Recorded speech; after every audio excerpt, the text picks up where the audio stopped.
Welcome to the deep dive. Today, we're going to be looking at how your company culture can actually impact Agile project management. Good. You give us a really cool research article. It's called How Does Organizational Culture Affect Agile Projects? The Competing Values Framework Perspective. Yeah. And it's from the Vine Journal of Information and Knowledge Management Systems.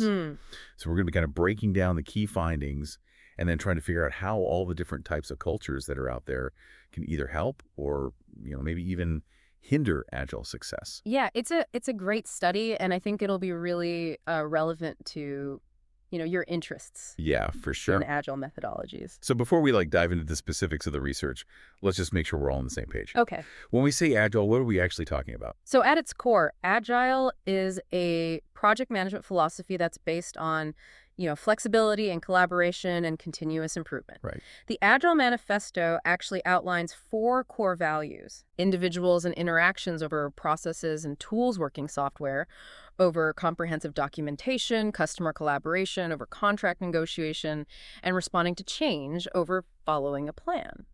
So it's really about being adaptable and being responsive to change. Exactly.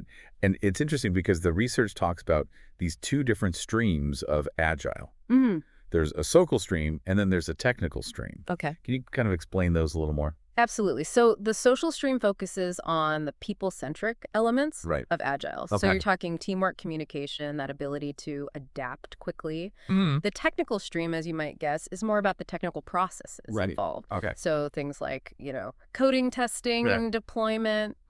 And this research is saying that both are really crucial for Agile to actually work. Absolutely. You can't just focus on one or the other. Right, It's the interplay of these two streams that unlocks the full potential of Agile. Now, to understand how culture impacts these streams, we need to look at the competing values framework. Okay. And it provides a lens for understanding the dominant values and behaviors within an organization. So how does this framework actually work? Sure. I'm curious to know how they define culture in a measurable way. Yeah, so the Competing Values Framework, or CVF as it's often called, Okay. identifies 4 key cultural dimensions: Okay. hierarchical group, rational, and developmental. Got it. Think of it as like a map Okay. that helps us pinpoint an organization's cultural DNA. Okay. Each dimension represents a different set of values and priorities. Okay, so let's start unpacking these different dimensions. Okay. First up, hierarchical.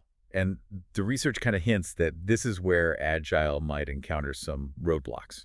That's putting it mildly. Okay. Think about it. Hierarchical cultures are all about stability and control and following established procedures. Right. It's your classic top-down management structure. While this has its place, it can clash with the flexibility and adaptability that are at the heart of Agile. Yeah, I can see that. Yeah. So what specific challenges did the research find in hierarchical cultures? So one of the biggest challenges is resistance to change. Okay. Hierarchical organizations thrive on predictability and order. Right. So the fail fast, learn fast mentality of Agile can be a hard pill to swallow.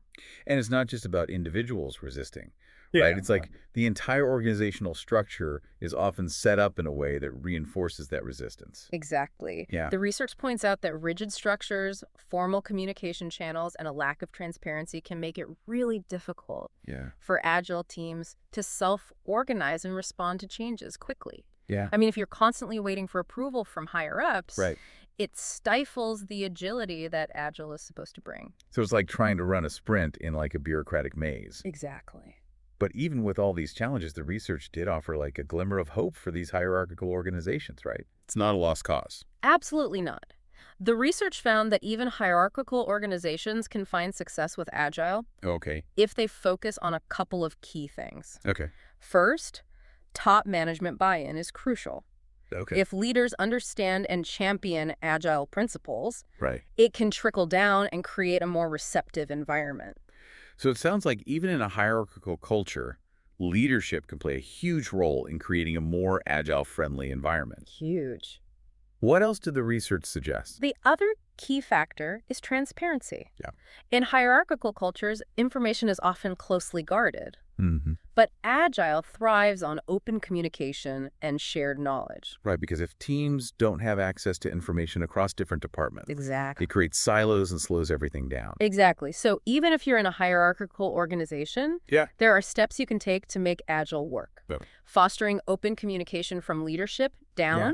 and promoting transparency across the organization can create pockets of agility, even within a more traditional structure. So it's not about completely dismantling the hierarchy, Right. but about finding ways to work within that existing structure to create a more agile environment. Exactly. Okay, now let's move on to another cultural dimension, group culture. Okay. This one seems like it might be a more natural fit for Agile. It does, doesn't it? Yeah. Group cultures are all about teamwork, collaboration, empowering employees. Right. And this aligns beautifully with the social aspects of Agile. Right. Self-organizing teams, open communication, valuing diverse perspectives. That's great news for anyone working in a group culture. Yeah, It suggests that adopting Agile could really enhance team effectiveness. absolutely. But I'm guessing there's some nuances here. You're right. While group cultures generally align well with Agile, there are still some potential cultural bumps in the road. Okay. For example, the research highlighted that cultures with a strong emphasis on collectivism might struggle with certain aspects of Agile, Oh, that's interesting. especially the emphasis on individual initiative. I'm curious to learn more about that. Can you elaborate on how collectivist cultures might clash with individual initiative within Agile? Yeah, in collectivist cultures, group harmony and avoiding individual recognition are often prioritized. Either way. While this can foster amazing teamwork, it can also make it difficult for individuals to step up and take ownership of tasks, which is crucial for self-organizing Agile teams. That makes sense. Agile requires finding that sweet spot between individual talent and cohesive team dynamics. Exactly. And that balance might look different in different cultural contexts. Absolutely. So for our listener, what's the takeaway here? If you're in a group culture, pay attention to how you balance individual initiative with team cohesion. Okay. The research suggests that clear guidelines for decision-making and conflict resolution are key. Got it. You need a framework that respects the collaborative culture while still allowing individuals to take ownership and drive progress. That's really helpful. So we've covered hierarchical and group cultures. What about rational cultures? Sure. How do they align with Agile? Now, this is where things get a bit surprising. Okay. At first glance, you might think a culture focused on competition and achieving goals wouldn't be a good match Right. for Agile. I would think that too. But the research actually found that rational cultures can benefit both the social and technical streams of Agile. Really? Yeah. I wouldn't have guessed that. Yeah. How does that work? Well, think about it. Rational cultures are incredibly market-oriented. Mm-hmm. They're always looking for ways to improve and gain a competitive edge. Right. That constant drive to be better, faster, more efficient Mm-hmm. aligns perfectly with Agile's principle of continuous improvement. So the drive that's already baked into a rational culture can be channeled to support the continuous improvement cycle of Agile. Exactly. Okay. And remember, Agile teams are constantly collaborating with customers to ensure they're delivering value. Mm-hmm. Well, in a rational culture, that customer-centric approach is already ingrained. Right. It makes the transition to Agile a lot smoother. So it's not just about the technical side. Mm-hmm.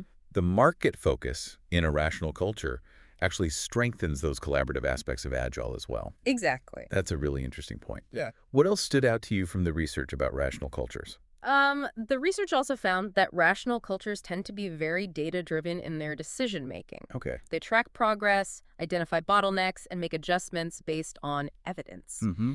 And this is crucial for Agile, where data-driven decision-making is key to continuous improvement. So a rational culture can actually provide a very fertile ground for Agile to flourish. It can. It's fascinating how these seemingly different philosophies can complement each other. It is. It shows that there's no one-size-fits-all approach to Agile. Right. The key takeaway is to understand your organization's culture and adapt the principles accordingly. Right. And that brings us to our final cultural dimension, Okay. developmental culture. This is the one where the researchers basically said, Agile meet your perfect match. I know, right? It really is a near-perfect match. It sounds like the Agile dream team. It is. Yeah. Developmental cultures are all about innovation, creativity, adaptability, embracing new technologies. Yeah. All core values that resonate perfectly with Agile principles. So tell our listener more about this amazing synergy between developmental culture and Agile. What makes them such a power couple? Think about what Agile teams need to thrive. Okay. They need to be able to self-organize, experiment, learn from their mistakes, and pivot quickly. Mm. A developmental culture provides the perfect environment for all of that. Yeah. It encourages risk-taking, open communication, and continuous learning. It sounds like a breeding ground for Agile rock stars. It is. What else did the research highlight about the benefits of a developmental culture for Agile adoption? One key finding was the strong sense of psychological safety in developmental cultures. Okay. This is crucial for Agile teams to perform at their best. Right. When people feel safe to speak up, share their ideas, and even admit mistakes, it leads to better collaboration and innovation. So if our listener happens to be in a developmental culture, they're already well positioned for Agile success. Yes, but even in a developmental culture, it's important to be intentional about nurturing the right values and behaviors. Okay. For example, ensuring that there are clear channels for feedback and continuous learning, Okay. and finding that healthy balance between exploration and exploitation. Exploration and exploitation. Can you break those down for our listener? I think Yeah. those are really important concepts. Of course. So in a developmental culture, it's easy to get caught up in constantly exploring new ideas and technologies. Right. But it's equally important to exploit those ideas, Okay. turn them into tangible results. So it's not just about brainstorming and coming up with cool ideas. Right. It's about having the discipline to turn those ideas into actionable plans and deliver value. Right. It's about finding that equilibrium between innovation and execution, which is crucial for Agile to really work. This has been a fascinating look at how these 4 cultural dimensions interact with Agile in their own unique ways. It really highlights how cultural nuances can have such a profound impact on something that might seem purely technical, like project management. Absolutely. And one thing I really appreciate about this research is that it didn't just focus on software development. It looked at Agile across a wide range of industries. That's right. They examined Agile implementations in manufacturing, healthcare, finance, even the public sector. Wow. Which means our listener can apply these insights to their own organization, no matter what field they're in. Exactly. It's not just for tech companies. Not at all. So now that we've got a good understanding of these 4 cultural dimensions and how they can influence Agile, I think it's time to shift gears a bit and talk about some of the specific challenges that organizations face when they're trying to implement Agile methodologies. Okay. What do you think? That sounds great. Yeah. I'm sure our listener is eager to hear about some of these challenges and, more importantly, how to overcome them. Yeah, for sure. It's interesting. You mentioned different industries adopting Agile. Yeah. A couple of the studies we looked at actually dug into how specific Agile frameworks fare in different cultural contexts. One that comes to mind is by Tolfo and Wasilwick, Okay. and they focused on extreme programming, or Hey. XP for short. XP, for our listener who might not be familiar, could you give us like a quick overview of extreme programming? Yeah, so essentially it's taking those core Agile principles we discussed earlier and kind of pushing them to the, extreme. Think Right. pair programming, Okay. where 2 developers work side by side on the same code, and continuous integration, where code changes are integrated frequently, even multiple times a day. Sounds intense. Yeah, it can be pretty intense. So what did this research reveal about culture and XP? They found that XP faced a lot of resistance in organizations with cultures that emphasized imposing solutions Okay. rather than continuous improvement. That makes sense. Yeah. XP thrives on constant iteration and embracing change. So a culture that's resistant to those things would be a tough environment for it to take root. Exactly. On the flip side, they found that cultures with strong internal communication and a focus on employee development, things like providing clear career paths and good benefits, were much more conducive to XP adoption.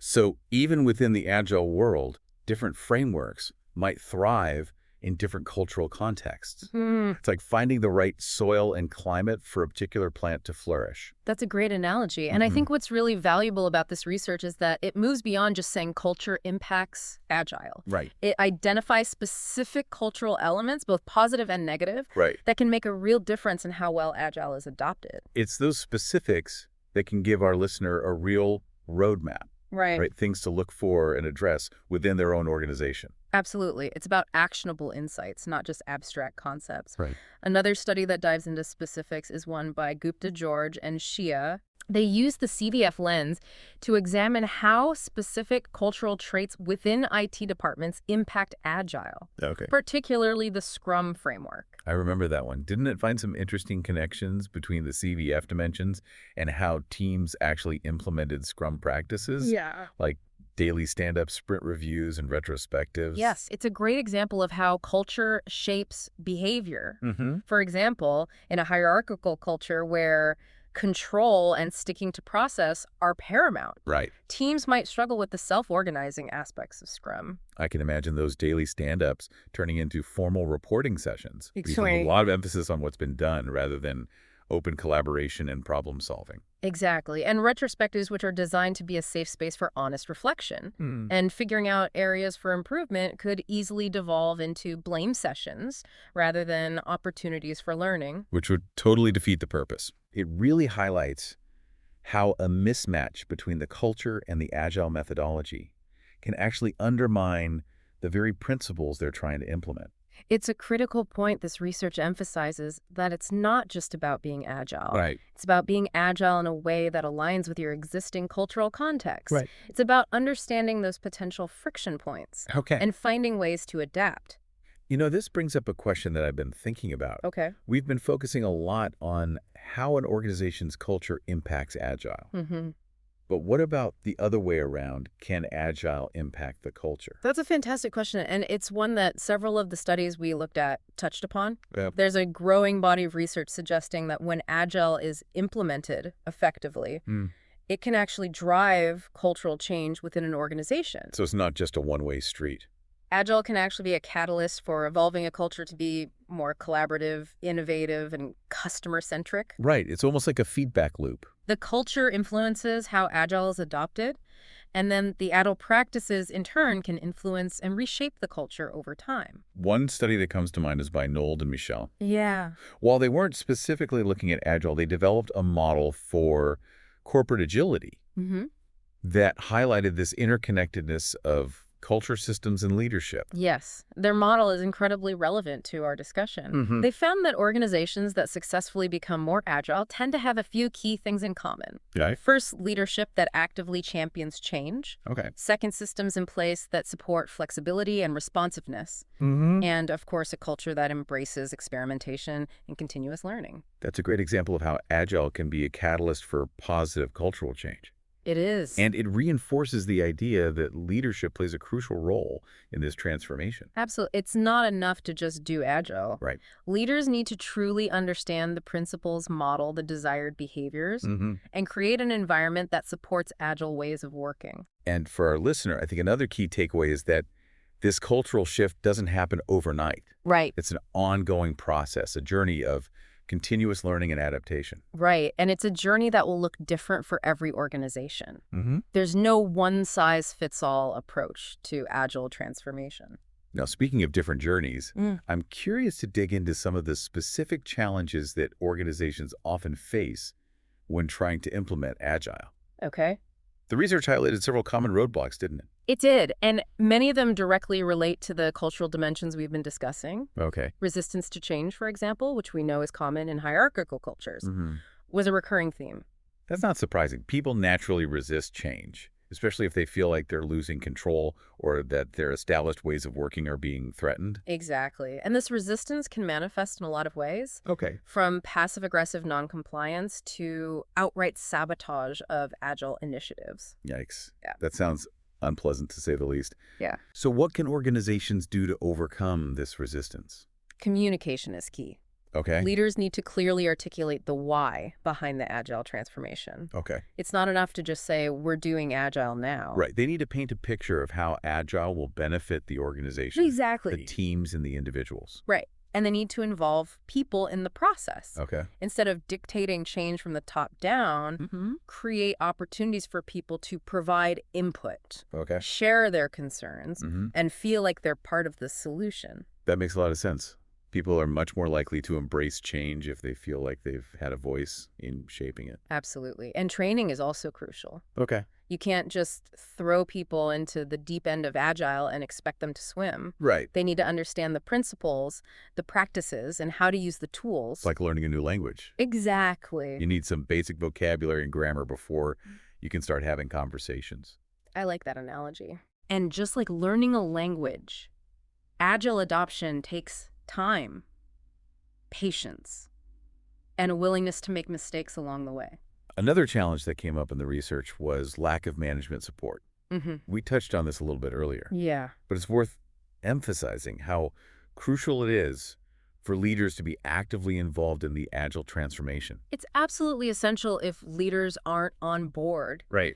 It sends the message that Agile isn't a priority, and that can quickly derail any efforts to implement it. It's like trying to build a house without a foundation.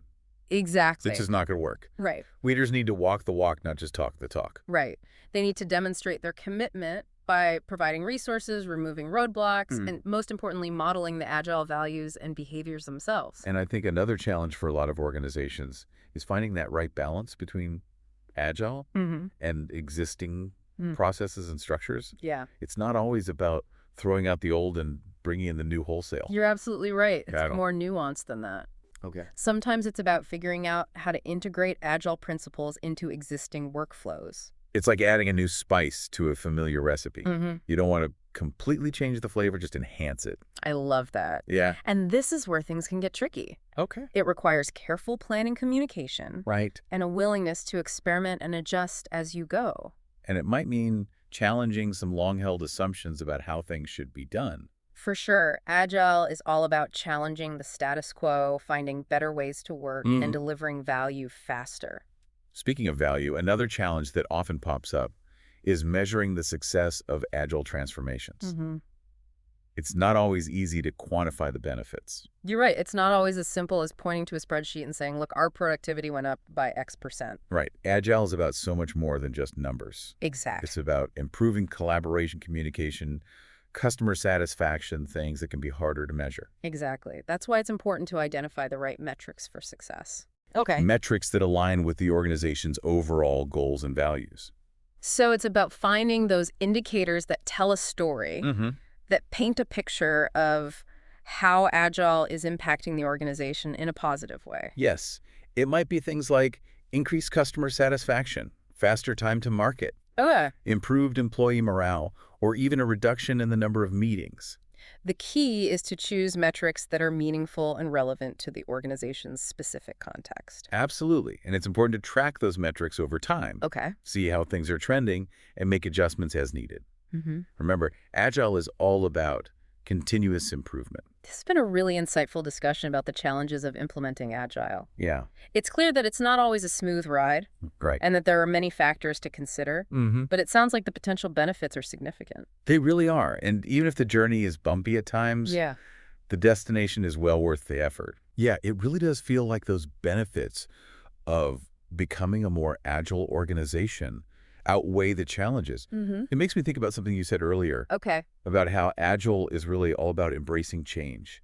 Yes, you hit the nail on the head. It's like that old saying, Right. The only constant is change. And in today's fast-paced world, organizations that can adapt quickly definitely have an edge. Which brings us back to one of the key themes that emerged from all this research. Yeah. The importance of cultivating an Agile mindset. Absolutely. It's not enough to just adopt the practices. You have to cultivate a way of thinking that embraces flexibility, collaboration, and continuous improvement.